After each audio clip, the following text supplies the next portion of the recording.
Hello, and welcome to Lecture 4 of Yapology 101 with your professor, MOMOPILL. So, today we're going to do a couple of things. The first thing that we're going to do is have a conversation about having children. The second thing that we're going to do is I'm going to be answering you guys' questions that you sent in, but that's going to be at the end of this podcast. So, the topic of having children. I've actually been reading a book, Breasts and Eggs by Mako Kawakami, which I will be doing a book review on, by the way, probably both on TikTok and YouTube, because this book is unlike any book I've read recently. It's probably the best book I've read recently after 1Q84, but I finished 1Q84 like months and months and months ago, and I took a long break from reading. And then I started up with this one. Now, I'm not just going to be talking about this book, I'm going to be talking about the overall topic of having children. But I think this book explores really interesting themes about family, and especially about who is supposed to have kids, what makes an ideal family, what makes anyone able to make a family. Do they have to have a male partner? Does a dad have to be included? Can a mother raise a child all by herself? Can she have a child all by herself? Questions like this are asked in this book, and I really appreciate this book because it seems to focus on the matriarchal side of families. Most of the characters are women in this book, and I think it touches on some really important experiences that we have as women. And especially since I grew up in a family that was very matriarchal, I could really relate to this. Um, but one of the most important questions that is being asked throughout the book is, why do we want to have children? What is the sole purpose of having children? Is there a reason for having children that could not be considered selfish? And I actually made a TikTok about pregnancy addiction recently because my mother is addicted to being pregnant for the attention that she gets when she has babies. Because as we know, you get the most attention when you have a little baby or you're pregnant. You know, everyone seems to pay all their attention, put all their attention onto you. And I was talking about my experience with my mother being addicted to that while not actually caring about her kids once they reached a certain age and started becoming people. So I wanted to touch on that subject because it had been a very painful experience in my life. And of course, other people have went through this. So I said, hey, why not? But where was I going with that? Where was I going with that? But why do we have children? Why do we have children? So when we think about why we want to have children, we come to a point where we start lying to ourselves about our reasoning, that our reasoning is not selfish. But if we think of all the reasons that people have children, okay, let's start. To leave behind a legacy, to carry on the family name, kind of the same thing. To fit into society as an adult, to seem like you've got your life together, to have someone to take care of you when you're old, to fill a void, to extinguish all the loneliness in your life, because having a child means that you'll always have someone who never leaves you, which is a funny thing that a lot of people believe, but is not true in the slightest.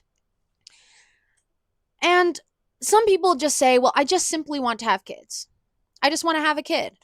And I think Breasts and Eggs touches on this because the main character is going through this in her own head. She wants to have a child and she's trying to justify it. And a lot of people are telling her their own personal experience. And she's only seeing, bad things. It's always bad, bad, bad, bad, bad. But I think the point of it was that people are going to have kids regardless of the bad reasons that they might want to have kids or the bad things that might happen to their kids. It's just kind of human nature to want to procreate over and over and over again, no matter the limitless suffering that ensues. It's actually quite psychotic when you think about it. But I personally don't want to have kids. And I've made this decision because I couldn't find a single reason in my head that genuinely justified it. Not a single reason in my head that genuinely justified it. I find that a lot of people also seem to have kids before they have the money to take care of that kid, to make sure that kid has a bright future. Excuse me. Speaking of bright future, but I couldn't find a single good enough justification to bring life into this world. And they touched on in the book, you're bringing life into this world without thinking about the life that you're bringing into this world. You're assuming that they're going to be born and think life is a miracle just like you do. But then they might not. They might think life is suffering and I would have rather not been born. And that line in the book really resonated with me because sometimes I do feel like that. Although I believe life is a miracle, life is beautiful, I enjoy living life, I'm glad I'm here now. I went through unimaginable suffering to be here. You know, is it worth to put a child through that type of suffering? And should everyone have kids? I don't think, I know this is very eugenics, and I do not support eugenics, but I don't think everyone should have kids. I don't think that should be an expectation put on every single person alive to have children. I just don't get it. I just don't understand why everyone needs to have kids. And if you don't want to have kids, people will say to you, I got this comment under my video actually, that, oh, you know, you'll change your mind. You'll change your mind. I've been hearing you'll change your mind since I told my own mother at 5 years old that I didn't ever want to have kids. My mother has looked in my eyes so many times and told me, you'll change your mind. You'll change your mind. I don't understand the obsession with trying to make people who don't want to have children change their minds. Because if someone doesn't want to have children, they're probably thinking a little bit more clearly than the person who wants to have a child. Because a person who has chosen not to have children has genuine reasons. My genuine reason, I wouldn't be able to spread my attention to a child. I cannot do that. I'm a bit selfish. Is that the word? I'm a bit selfish. I'm focusing on myself and maybe another person outside of me, which is like my partner, maybe a couple friends, but I'm not very good at that. And I know that. I'm aware that I'm not good with keeping up with hundreds and thousands of people, even 3 people in my life. So, would I want to lose sight of that fact that I know is a fact just because of some optimistic view on having children? Well, everything will change when I have a child? No, it won't. I'm still going to be me. And I don't want to neglect a child because I prefer to focus on myself. In fact, that is the more rational decision. See, I don't understand. Why would you want someone who is not capable of taking care of a child properly to become a mother? Just because everyone should become a mother. It's the most important thing a woman will ever do in their life. It's just the most beautiful experience. How about living your life? Why can't women just live their lives without the expectation of children being thrown on them, of children being thrown at them every second? Oh, you're getting old, or at some certain age you're going to want kids. You're going to realize that your life isn't enough. So that's selfish. If my life has a big fat void in it because I don't have a child, it's not because I don't have a child. It's because my life is not fulfilling to begin with. Okay? I have failed at creating a fulfilling life for myself. So I believe that the way to save myself is to bring life into this world without even thinking about why I'm doing it. It's selfish. And I don't really respect people who have tons of kids. I'm sorry to say, I don't respect you because there's no way to spread that attention. There's just not. And this is coming from the oldest of 7 children, whose mother, she's probably pregnant right now or thinking about getting pregnant right now. She's almost died several times because her pregnancies have put so much stress on her body that she's developed serious conditions. And she still wants to have children. But here's the funny thing. It's not because she loves children. It's not. And the proof is in the pudding with people like my mother, because they'll have these children and then neglect the fuck out of them. And I don't believe them when they post. A lot of people were posting pictures under my TikTok being like, I take my child out for dates. I take my child out on play dates all the time, every day. I take my No, you don't. You wouldn't have to you wouldn't feel the need to comment that under my video. You wouldn't feel the need to try and invalidate my experience if you genuinely spent time with your child and cared about them. You're just trying, you felt called out, first of all. You felt called out by me. And you thought, I'm going to post a picture of my little Dylan who hates me, of me and him going to sushi one time 5 years ago. So I can make this bitch pay. Like, what the fuck was the point of that? I really don't. It's not making you look like a good parent. And also, with the amount of pedos online, trust me, that's not making you look like a good parent. Hey, here are my 6 little kids. I promise I care about them. If you did, you would not have felt the need to comment that. Point blank, period. I'm sorry. It's just the truth. So that's why I don't respect y'all for having these kids. Because like my mother, you're using them for Facebook points, which is diabolical. You know, that's social media was a mistake.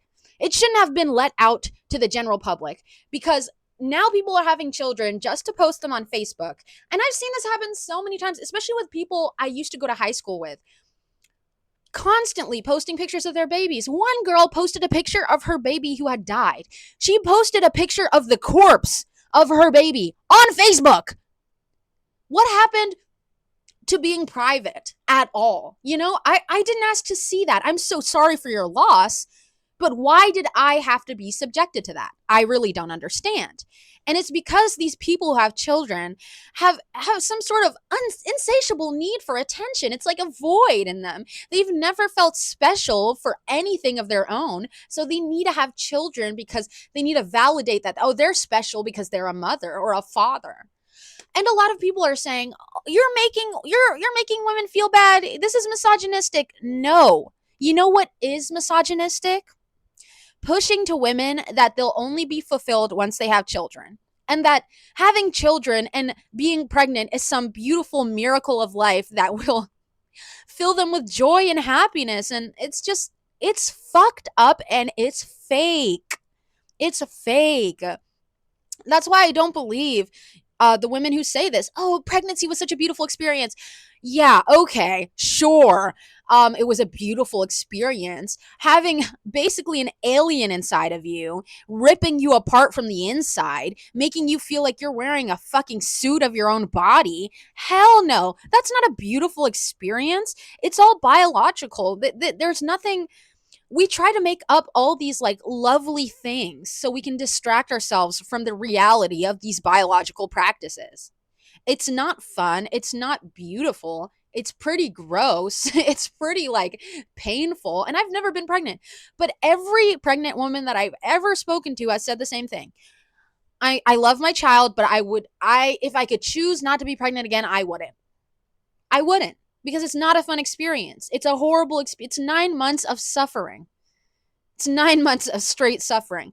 And no one in this world will gaslight me into thinking that I'm lesser for not wanting to put my body and my mind through that. You know? I feel like that's the narrative. I'm going to have a big gulp of my drink. But I feel like that's the narrative for women who don't want to have children. To try and make us feel like we should be having children. Oh, it's beautiful, and you'll only get to experience it once a few times in your life, and you're running out of time. Good. I hope I run straight out of time. I hope my eggs bleed dry, because I don't care. And I've never seen a family with more than 3 kids succeed financially. What is the point of bringing a child into this world to have them live in poverty because you cannot spread your resources amongst them and their siblings? That's cruel. I'm sorry, but it's not right. And I'm not saying that people with less money shouldn't have kids at all. I'm saying have less kids. Please have less kids. You don't need more than one or two. To have a happy family, you don't even need more than one. In fact, whenever I've talked to only children, holy shit, they're happy. They feel like their parents put so much attention on them and know them so well. In my mother's situation, she barely knows her children because she has too many of them to get to know them individually. I cannot justify and I cannot understand the justifications for wanting to have so many kids unless it's just selfish. What's more selfish? Not having kids because you value your own life too much to, halt it for children, or having a bunch of children to fill a void that you can't even take care of, that you can't even make sure and secure a bright future for. I just think that most people shouldn't have kids. And the people who should have kids are the people who are not having kids. It's really crazy. That's what I've noticed, but they're not having kids because they know the reality of it. I think the reason why so many intelligent people don't want to have kids is because they are smart enough to think it through. To think through the consequences. What kind of a life is that child going to live if I have them? Can I guarantee their happiness? No. Can I guarantee anything for them? No. Then maybe I shouldn't have them. Yes. And I'm not saying no one should ever have kids. No. Have kids if you want. But you need to be seriously thinking about why you want to have a kid. Because I don't think the world is going to suffer from people having a few less kids. In fact, it's probably better for the world in terms of the environment and all kinds of things. We don't need this many people. Do we even have enough jobs? You're birthing them into a world where we have to work for a living, and there's like a sharp decline in the job market and the economy, and you're like, no, I think I'm gonna have a kid. This seems like a good future for my kid. No, it's not. Fuck, like, what's your problem? Oh my God. And then people have kids and they just complain about them all the time. They're like, tried 3 years to get pregnant. Now I'm pregnant. Popped him out. Oh, he's so cute as a baby. Oh no, he's 7. Fuck you, Jimmy. I hate you, you annoying piece of shit. Fuck you. What the fuck is this? I think that's absolutely kind of psychotic. Yeah.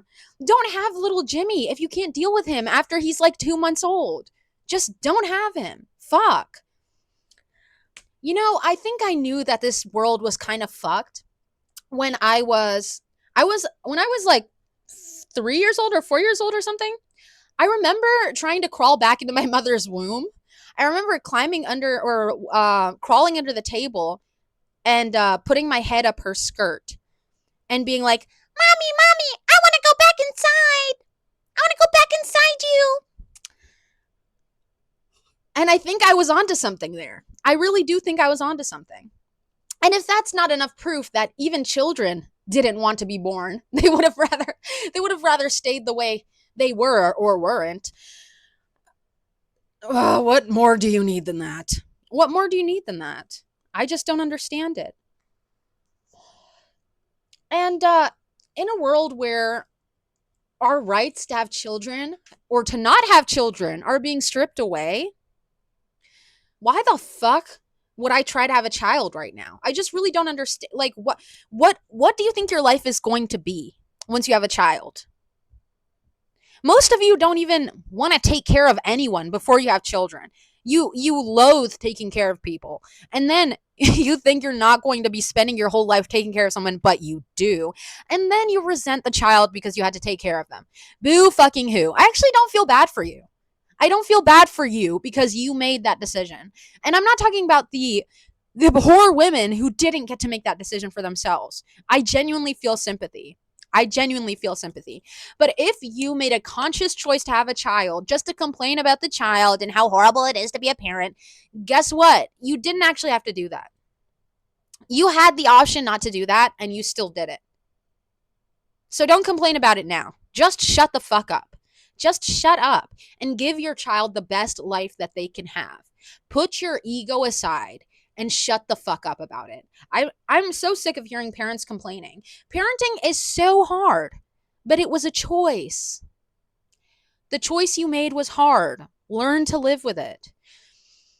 Also, I think at number 4, you don't have the right to complain. At number 4, you don't have the right to complain. I completely agree with that. If you if you decided to have more than 3 children and you're complaining after your 4th child, first of all, didn't you have enough chances to get used to this shit? Like, what the fuck is wrong with you? Are you are you okay up there? And second of all, shut up. I don't know what to tell you besides literally shut up, and you're selfish. You're a selfish person who made a selfish decision, and now you're complaining about the selfish decision you made because children are acting like children. Well, you didn't want adults, did you? You wanted children. This is one thing I also hate, how people treat children for just being children, as if they don't understand that they probably were just that fucking annoying as a child. And that's kind of the nature of development, childhood development. It's a thing. Children are learning how to behave in this world, how to deal with this world, how to move through it. And you're complaining because they're learning? What the fuck is wrong with you? I really don't get it. You should That's another thing. Is like, a lot of it is your fault. You're not parenting them that well. You're not holding their hand through these developmental processes they're going through. And then you're complaining that they're not developing well or they're having trouble with developing. In my personal experience, this was my mother always complaining about my meltdowns as a child, but she never took me to take care of my autism. She never took me to get checked out for it. But all she had to say to me throughout my life were, you are such a terrible child. You were such a terrible child. You ripped all the tags off your clothes and you couldn't wear socks and you would freak out and scream over the littlest things and you'd just have meltdowns. And yeah, those are the common signs of childhood autism. Maybe you should have got that checked out. I wasn't doing it because I hate you.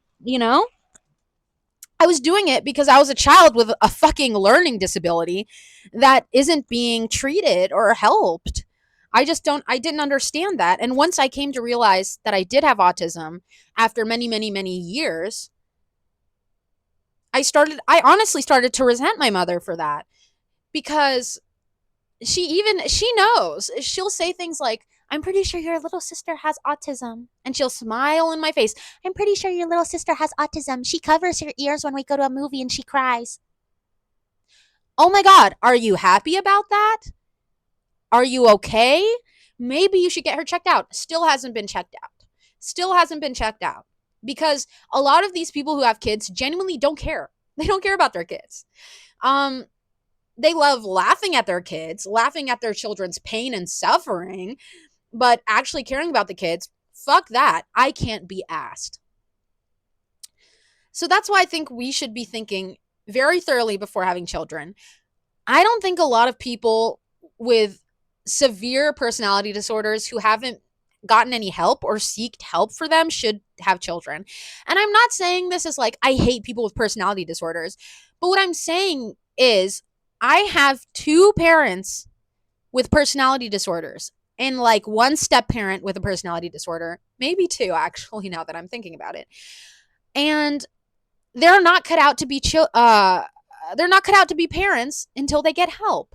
And if they can't, you know, let their ego put their ego down for a second and get help before having children, they shouldn't be having children. Period. You need to get help before you have children, because no child deserves to have to be the subject of your personality disorder neurosis, okay? It's not their job. They're just a kid. It's just not right. So, I think that's pretty much it. That's what I have to say about children. Think about what you're doing. It's not just a fun, silly, spontaneous thing that you should be doing. It's something that should take, if not months, if not years of thought.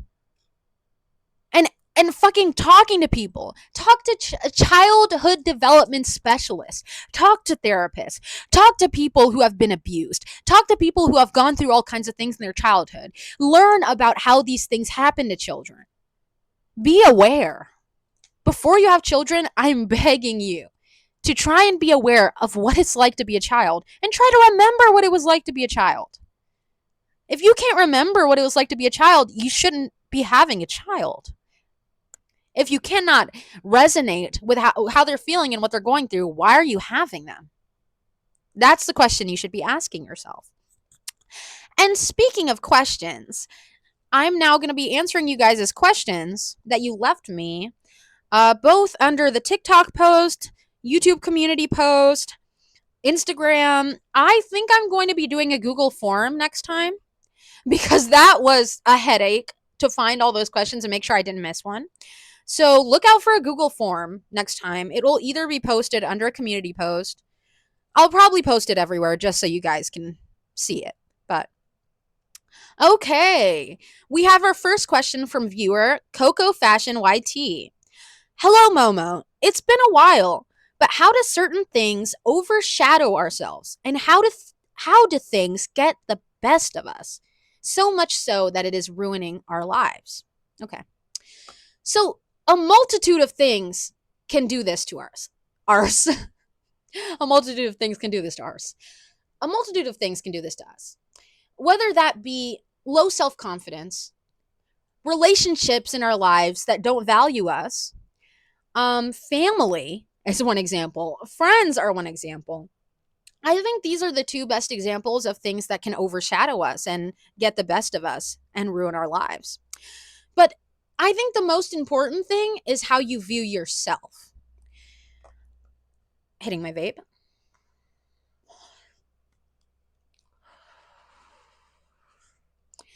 How you view yourself is probably the biggest barrier to having good things in your life, and also the biggest thing that is ruining your life is how you perceive yourself and how you treat yourself.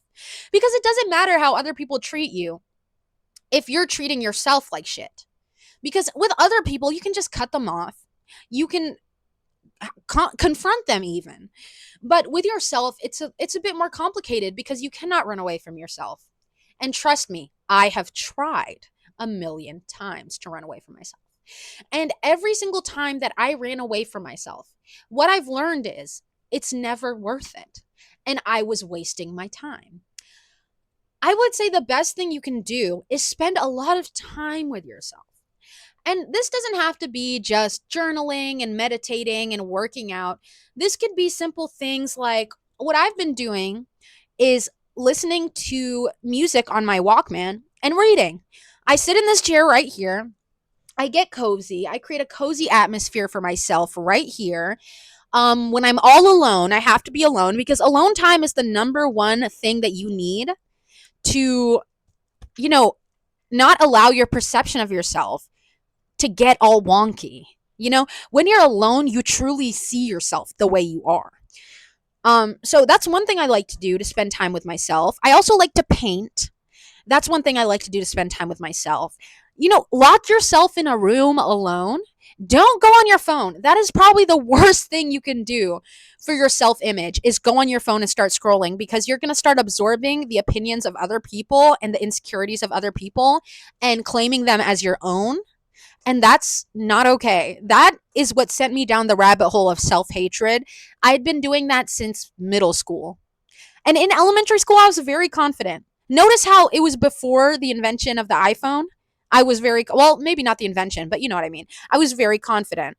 And then after everyone had a phone all the time and, Vine kicked off and all those things, I started to hate myself. And I was on Tumblr all the time. I started to hate myself. Get the fuck off of your phone. That's one thing you have to do if you want to have a good relationship with yourself. And you have to trust yourself not to have a phone addiction. You have to break through your addictions. I know I'm saying this while I'm addicted to this, but phone addiction is, in my opinion, so much worse for your mental health. And I had serious phone addiction for a while. And what I noticed is my perception of myself completely just split. I was seeing myself as ugly and disgusting and worthless and dirty because I was too focused on everyone else's lives, the lives that they were living. And I wanted to be like them. And I didn't know what I liked myself. And the more that you betray yourself in this way, the more your life is going to feel ruined. So I would say get some hobbies that you do absolutely alone and do them more than you're on your phone. That's my honest advice. Get to know yourself. It is the most important thing. You only will know yourself for the rest of your life. You're the only person who's always going to be by your side. So if you hate that person, you're going to have a miserable life. And you're going to sabotage a lot of opportunities.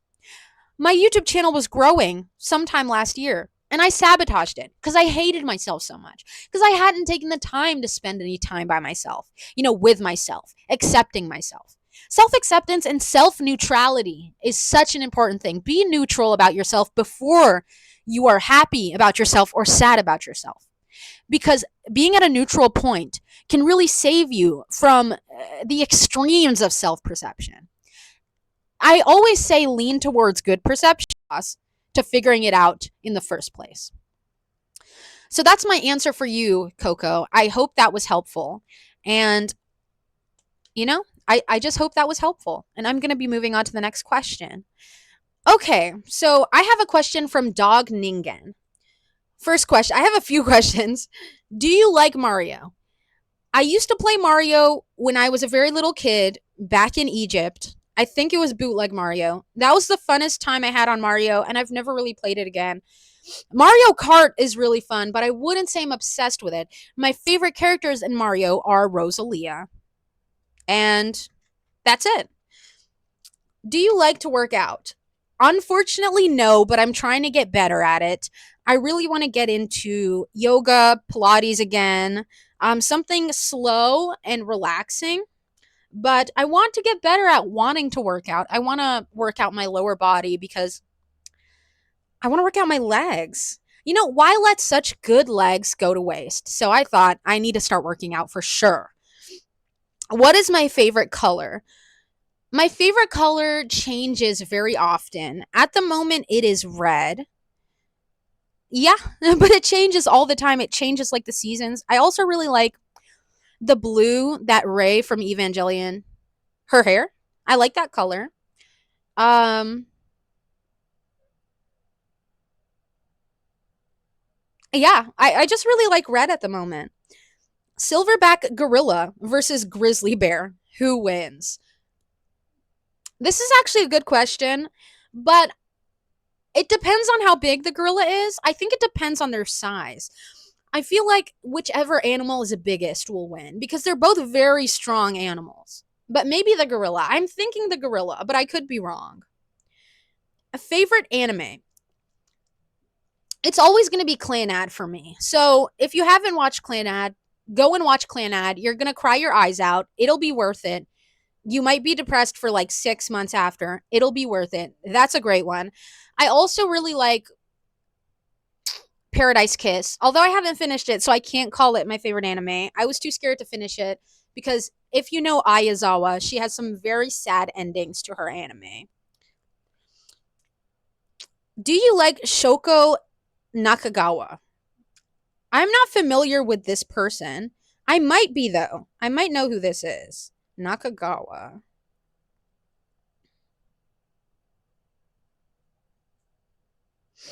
What is she known for? Oh, okay, she did the Gurren Lagann theme song. She seems to be a voice actress and a singer. I don't know. She seems pretty epic. I like this girl. Oh, she has something to do with Tokyo Drift. That's cool. I like her officially. Favorite coffee? I heard you say you like it and it helps with digestion. I'm going to be honest. I just drink Keurig coffee. I drink what is the brand? Folgers coffee. That's what I've been drinking every morning. It's cheap, it's easy. I want to try Cafe du Bustelo. De Bustelo? I really want a espresso machine. I'm really sick of Keurig coffee and instant coffee. I would really love an espresso machine. So that is one of my goals for 2026, obtain an espresso machine. And in my travels that I am planning on doing next year, I would love to buy coffee from different countries and try them. Maybe that will be a YouTube video. That sounds maybe a TikTok too. That sounds like a lot of fun. But I love coffee. I love a good hot coffee in the morning. That's my thing. But isn't that everyone's, you know? But thank you for the questions, Dogningen. Those were fun. Now we're going to deep in. Now we're going to dive into the deeper ones. Bata asked, "What advice can you give to non-religious girls in strict religious families that want to leave and be on their own?"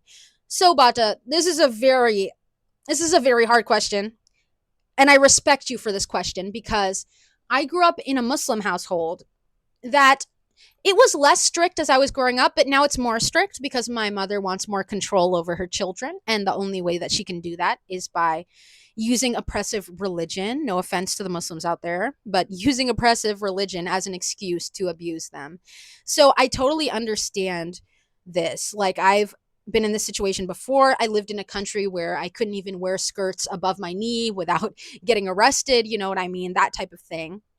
And my advice to you, give me one second.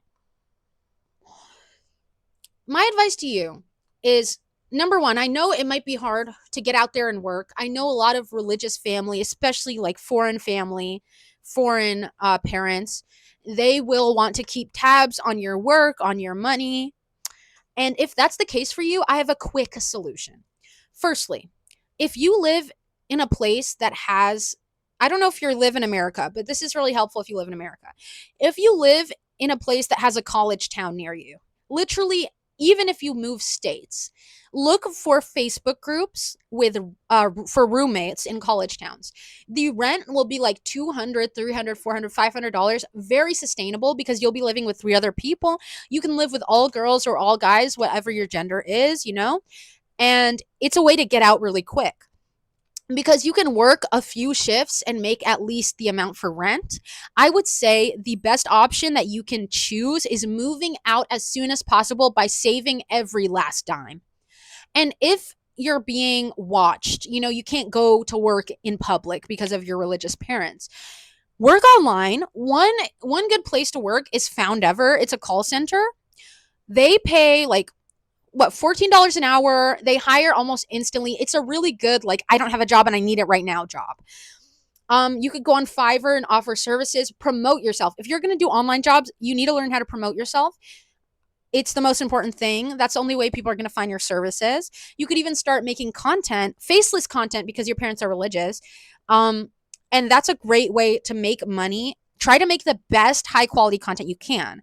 But my genuine thoughts to you, you have to start saving money as soon as possible and move out, because religious parents are never going to understand that you need to live your own life. They're never going to even believe that you should be afforded the option to live your own life. You're never going to make them understand. Maybe I'm not trying to be an absolutist here and say that you're never going to make them understand. Sometimes it happens. But if you cannot live under an oppressive regime in your own household, you need to save as much as possible and try and get out of there. And Bata, I wish you the very best in that process because it's a very hard one. And I know that you're a very strong person and that you will get through it and you'll make it to the other side. Don't let them try to convince you of anything. Also, a good thing, if they want you to go to college, college is the perfect escape. College is the perfect escape because you can even get a job on campus if they won't let you move onto campus. Get a job on campus, save your money, and then get the hell out. But thank you for your question. I wish you the best of luck in this pursuit. I really do, because I know how hard it is. And I'm 100% sure that you will get out. Thank you for that question. We're going to go to the next one. So, Anonymous asked, "How do I let go of romantic feelings for a close friend who has repeatedly rejected me?" So, this is a hard one because it's my opinion that if somebody does not like you romantically, the old opinion of just keep trying, maybe if you keep trying, she'll like you, she'll warm up to you. It's outdated and it doesn't work anymore because the only reason that it worked back then, and I'm not trying to call you names or anything, was because women didn't have much of a choice. And women easily folded. Not easily, but like way easier than today because they knew that eventually they would have to get married, eventually they would be expected to be in a relationship, and they were fed the idea of, if a man pursues you enough that you should just go for it. But a lot of women today realize that they have options outside of that, options to be with whoever they want to be with, and to not have to fold to their pressure of their male friends or male acquaintances who are trying to pursue them. And I understand you had said in your message that, you felt like there were mixed signals being given because your friend, was using you as a subject for her dating coach ventures. Now, I wouldn't try to see some sort of motive in this. She genuinely, as my experience as a woman, a lot of us are not thinking that you genuinely have romantic interest in us, or if you do, we're not thinking that you expect us to at one point reciprocate that. So her helping you with the dating coach thing, that might have been a bid for connection, but in the friendship sense. Because I've experienced a lot of my male friends, being friends with me because, at some point they see us in a romantic connection. And this made me not want to be their friend. This made me feel like I was lesser of a person because they only saw me as a romantic interest. Or they saw me as a friend, but at some point they expected me to become a romantic interest. And I'm telling you right now, it's most likely that you guys are not going to end up together romantically. And she probably cares for you so much as a friend. And the strongest, bravest, kindest thing that you can do for her is remain friends with her and let go of your expectation that one day things might turn romantic. Because above all, women want to be treated as people. We want to feel like, especially when it comes to men, that they see us as people. And I've not had this experience many times with male friendships. It's always ended in some sort of sexual harassment situation or feelings that I couldn't reciprocate. And it made me very depressed because I genuinely saw them as a friend and I valued them as a friend. And I'm sure that your friend also feels that same way. But I think what would save your relationship is letting go of the expectation of a romantic relationship. Because if she has rejected you so many times, it's not likely that she's going to change her mind. And you should be able to respect her decision in that, you know? And not let it, make you resent her for that. Because I think a lot of us focus on romantic relationships so much, especially with the opposite gender, to the point where we cannot form friendships. It's not even like it's biologically, we can't be friends, women and men can't be friends. I don't believe in that. I don't believe in that. I think that is something that is said so much that we are forced to believe it. I wish that I could be friends with guys without it getting weird. A lot of girls wish this, actually. So I would implore you to grant her the wish of a purely platonic male friend. And I know you're trying to get over her, so probably the best thing you can do is be open with her because she knows that you've had feelings for her. So you could say to her, "Hey, so and so,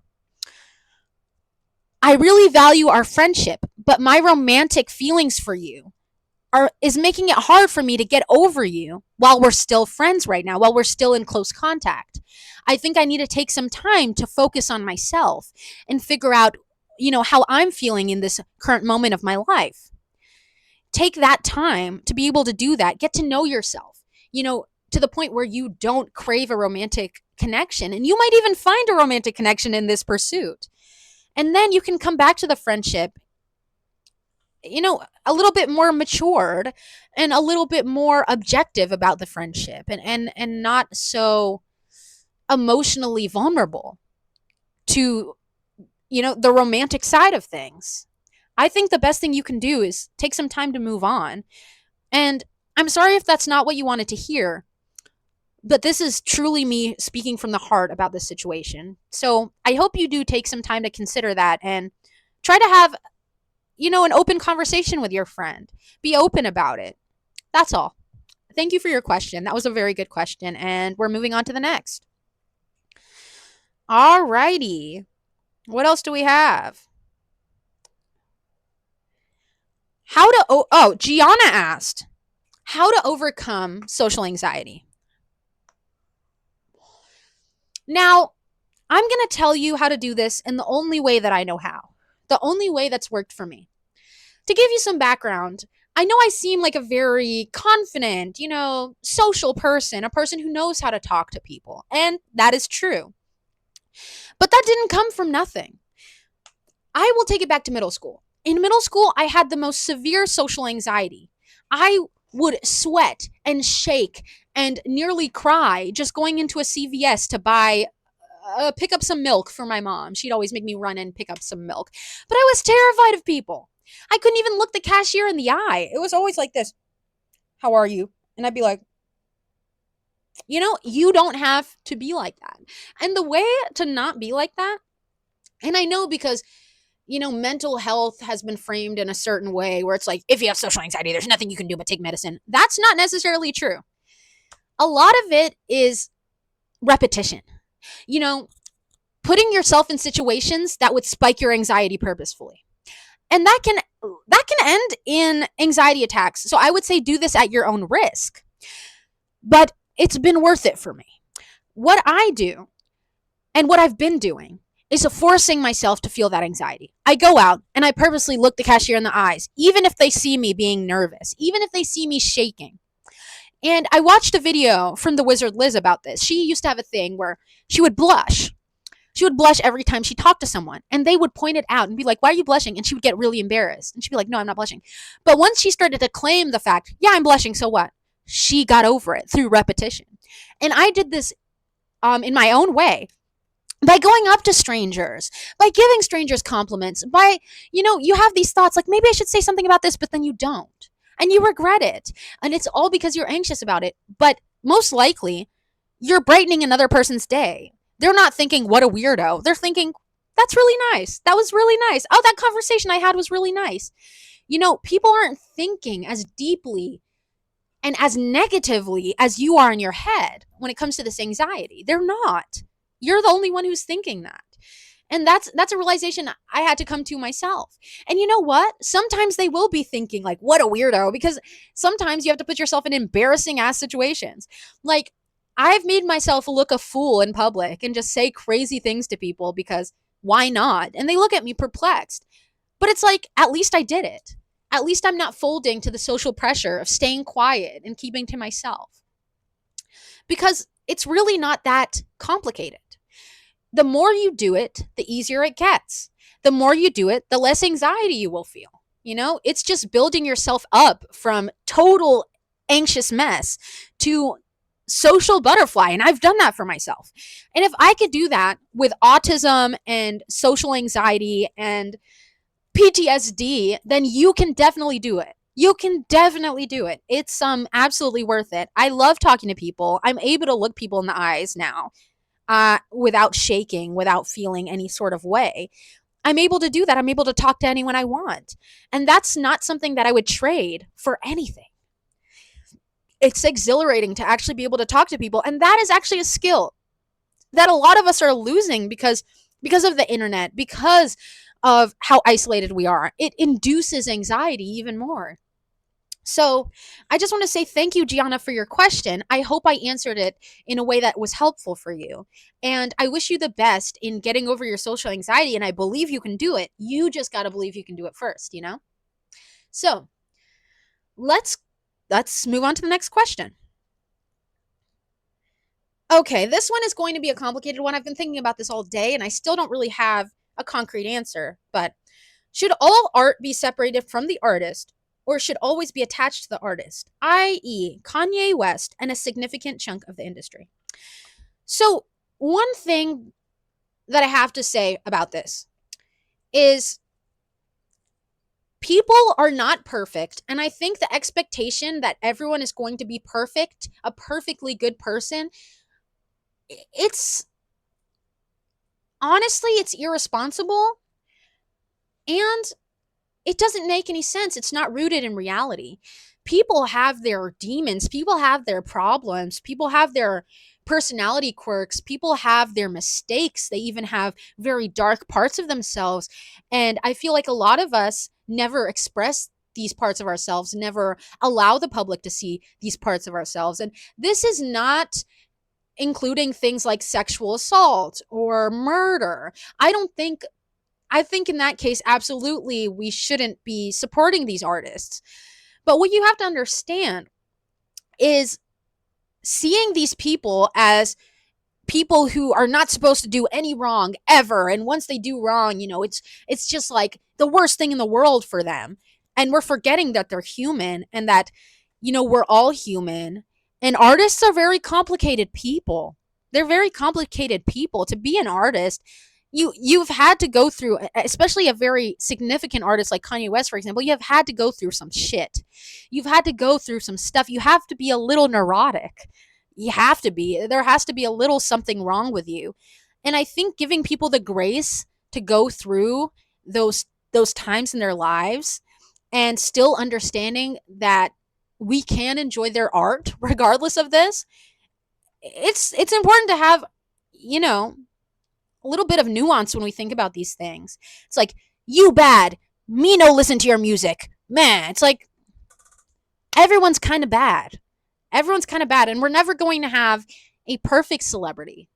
And a lot of these people aren't even telling us, the ones who seem like they're all good, they're not telling us about the bad things. They're keeping up a mask. No one is 100% perfect.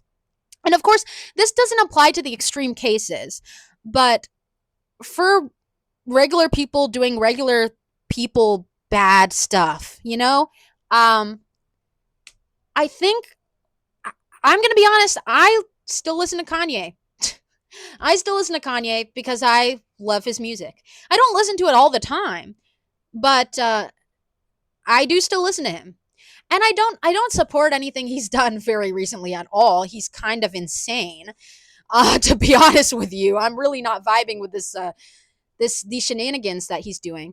But I also would be a liar if I said that he hadn't inspired me in a big way in my own artistry, in my own life, in becoming a person who believes in themselves, in becoming a person who goes after what they want, in becoming a person who believes that their vision is great and who thinks that they're great, like the greatest of all time. That's what I think everyone should believe about themselves. And I feel like the way the world treated him kind of was a catalyst for his BPT to get this bad, honestly, because people just don't like confident, self assured people, and they'll do anything to make them feel like shit. And I resonate with that, but I don't resonate with the shit he's been doing recently at all.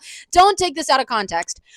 But I think, yeah, like sometimes we can separate the art from the artist, but at the same time, who the artist is informs their art.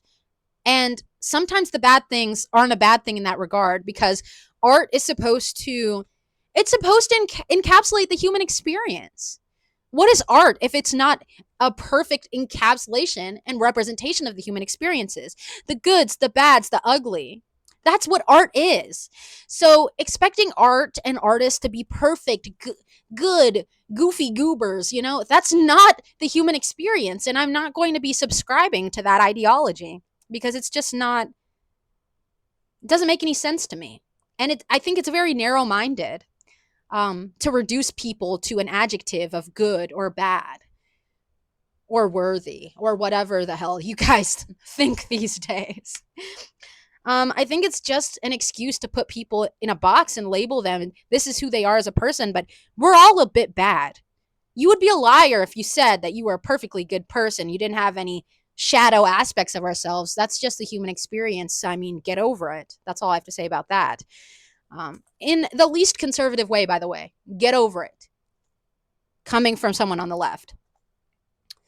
And who I believe has leftist ideas, but at the same time, what even are these ideas? Like the right and the left picks up these ideas willy-nilly. It's like, this is our idea now. No, this is our idea now. It's like, okay, I'm just gonna be me. Um, but yeah, that was my answer to your question. And I hope that was very helpful for you. And I hope that made you think a little bit about how we, you know, what's it called? How we reduce people to images of a person rather than an actual living, breathing human being, Especially artists. What color will you be? Oh, I think this is from Sally. What color will you be dyeing your hair? Is it a special kept secret? At the moment, it is a special kept secret. It will be a surprise, but I have the hair dye right here. Um, Good Dye Young, by the way. Sponsor me, Haley Williams. Sponsor me. I've been wearing? I've been using your hair dye for 5 years straight. It's my favorite hair dye. Sponsor me, please, so I don't have to buy hair dye anymore. Please, please, please. But yeah, it's a secret. And what products do I put in my hair? Nothing. Nothing. I'm gonna be honest. This message says that it's very healthy, and I guess it's decently healthy. But what I do is the hair dye that I use is quality, so it doesn't damage my hair when I dye my hair. I don't bleach my hair very often. I bleach it outside of doing my roots, maybe a couple times a year. I wash my hair with regular shampoo. I don't use conditioner because I have quite oily, like hair that is prone to getting greasy. So I don't use conditioner. However, my hair was really healthy with the American Cream Lush conditioner. That is a must. You guys have to try that. That's probably the best thing I've ever tried in terms of conditioner. None of them work for me, but that one left my hair soft, ungreasy. It just felt clean. And I love when I feel clean. Who doesn't? I mean, but I really don't do shit to my hair. I blow it out once a week with one of those hair brush blowers. And then I maintain the ungreasiness of it with dry shampoo. I don't have a good dry shampoo right now. If you have any recommendations for truly greasy hair and oily hair and color treated hair, I would love that because I don't currently have a very good one.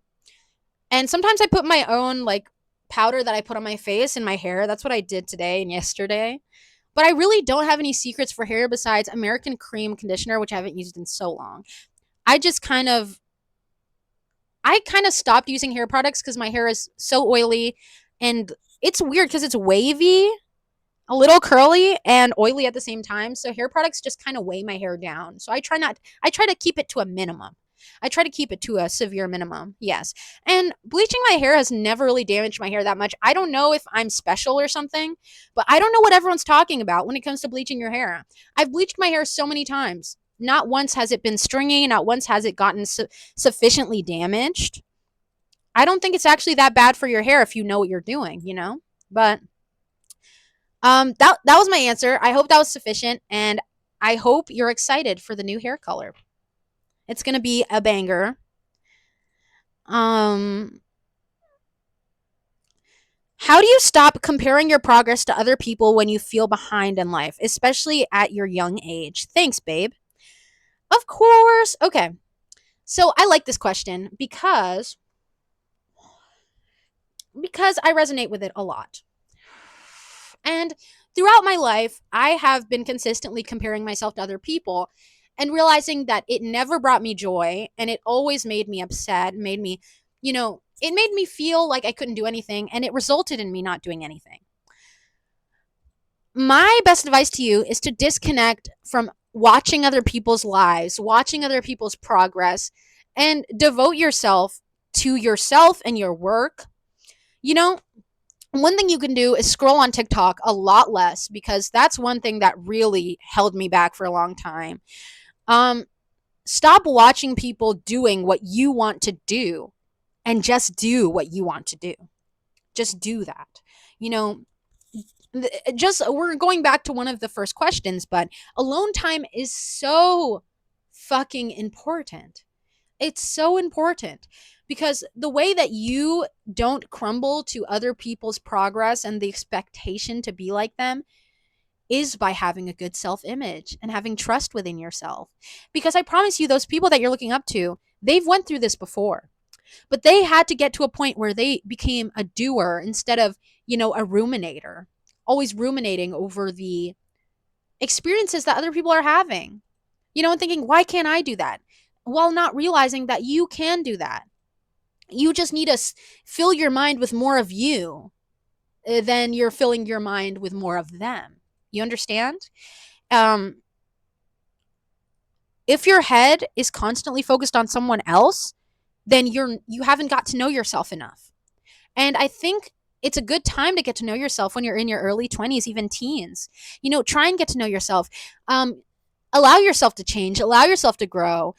Um, Forgive yourself for your mistakes. Forgive yourself. It's so important. It's so important to not feel guilty over someone that you no longer are, because we change every day. What we don't realize, what I think a majority of human beings are not realizing, is that you grow and change every single day. You have the potential to be a brand new person every single day. And the best way and the quickest way this happens is when you get to know yourself. You'll notice you're changing so rapidly when you get to know yourself. And then it's so much fun, because once you enjoy getting to know yourself, you're able to, how should I say this? You're able to enjoy the process and love the process of getting to know yourself, instead of it being something that you don't enjoy and that you resent, and that you avoid. You actually enjoy it because it's like getting to know a new person every day. It's so fun. It's just a matter of learning not to hate yourself by getting to know yourself, giving yourself grace, and not comparing yourself to anyone. Comparison is absolutely the thief of joy. A lot of people say this: comparison is the thief of joy, and it seems cliche, but it's absolutely true. It is. That is one of the cliches that is absolutely true. And a lot of cliches are true. People just don't want to feel pretentious. But a lot of cliches are actually true. Comparison is the ultimate thief of joy. Expectation is also your enemy. Don't expect yourself to be like someone else when you are you. That's my advice for you today. I hope that was helpful for you, and thank you for your question. It was a very good question, very important question. And then we've got two more questions, you guys.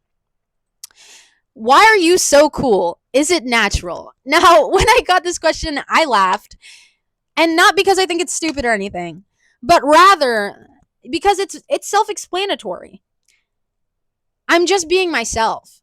I'm just naturally being myself. The things that I like, I gravitate towards. And I don't shame myself. I don't feel guilt for what I like.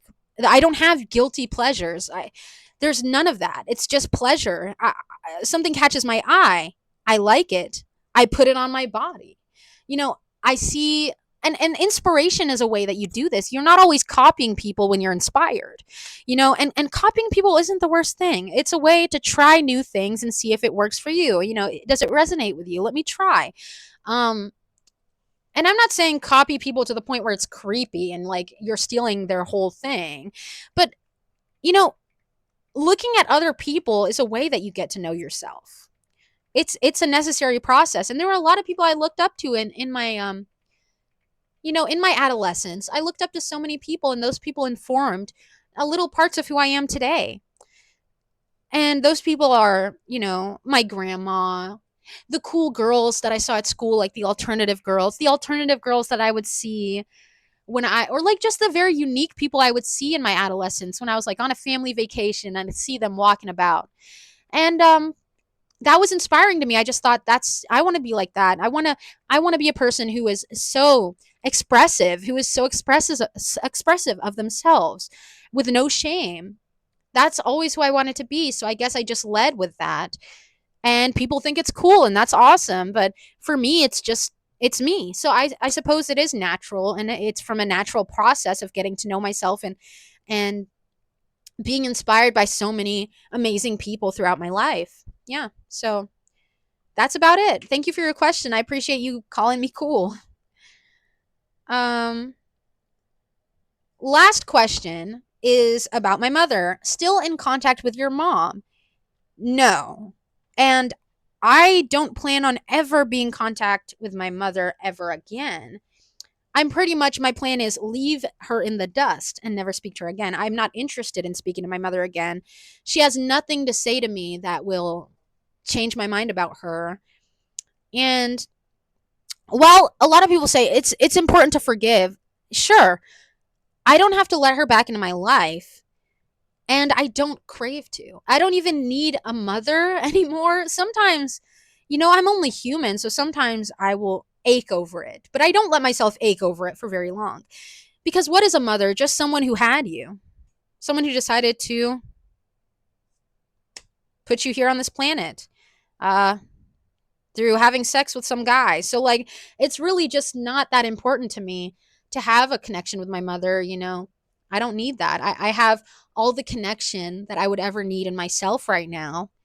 And she's done things that are not forgivable to a point where I would ever speak to her again.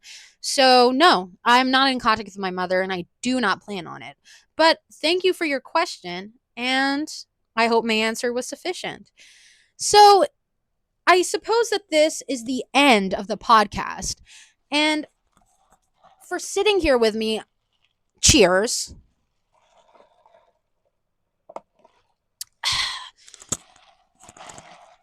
I greatly appreciate it. And I had a lot of fun filming this episode. And I want to thank you guys also for all the freaking attention on my TikTok. It's really helping me be able to continue this venture that I'm on. Thank you for listening to my song Cherry, which is on Spotify, Apple Music, blah, blah, blah, blah, blah.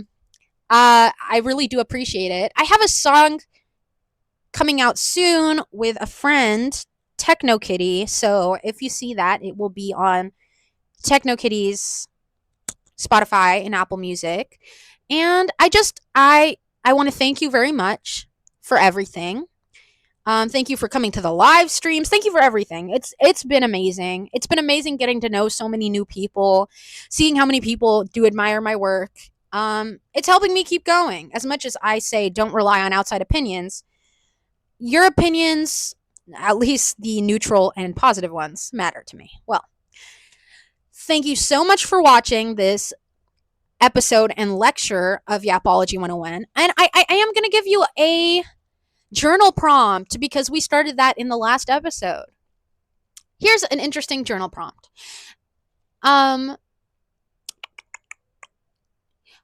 Would I ever want to have children? And if I did, what would be 10 reasons that would justify my need for having a child that are not bred out of a selfish intention? And that's your journal prompt for today, because I know all of us think about it sometimes, and I once again implore you to think about it a little more. Well, that's all, and I'll see you next time. Thank you again.